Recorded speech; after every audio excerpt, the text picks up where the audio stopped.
Hey guys, another question answer video. Today's question that was asked was, does cardio really help you shed pounds? Before we get into that, let's understand the concept of calorie expenditure.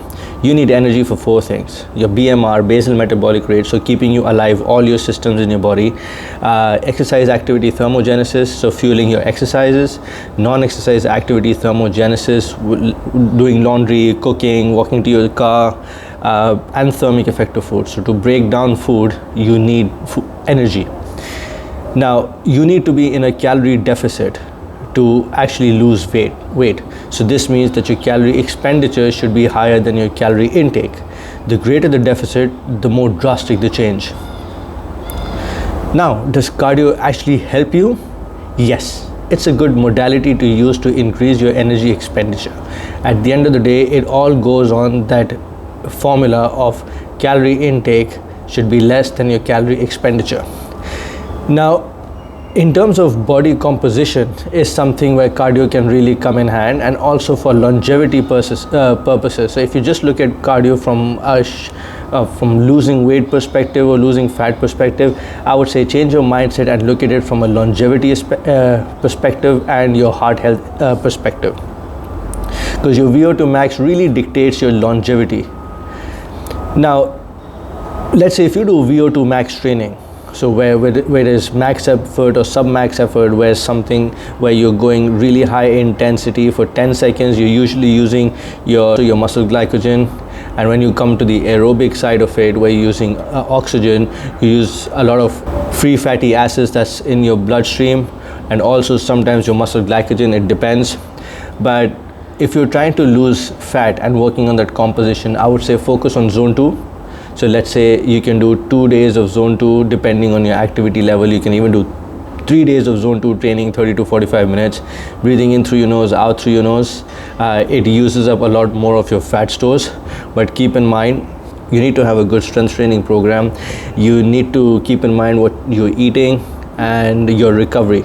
If those things do not work together, you will not be able to efficiently reduce those pounds or those kilograms that you're trying to shed off. Now, if you live a sedentary lifestyle, I would say start off with 2 days of zone 2, 30 to 45 minutes, stationary bike, elliptical, cross trainer, treadmill. This is excess of what you're doing walking outside, I would say.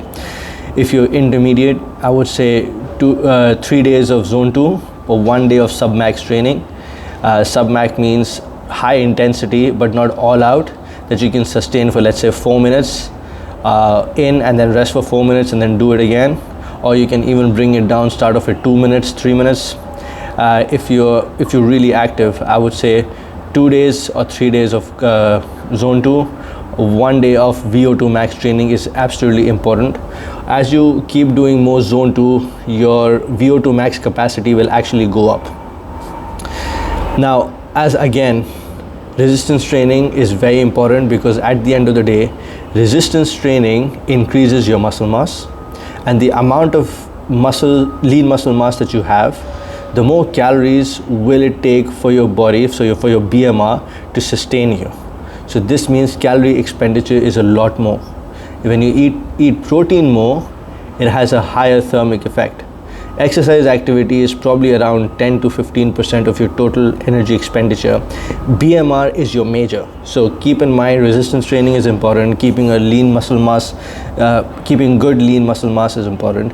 So focus on those aspects. You will end up losing pounds, weight, fat. That will be a part of the process. So keep that in mind. Again, you cannot skip out on cardio. Doesn't matter how old you are, it is absolutely important and imperative for longevity purposes, and it's a great supplement to your resistance training and for good quality of life. Alright, so if you've missed the video where I talk about some exercises that are really important to reduce your chances of injuries, don't forget to check this out.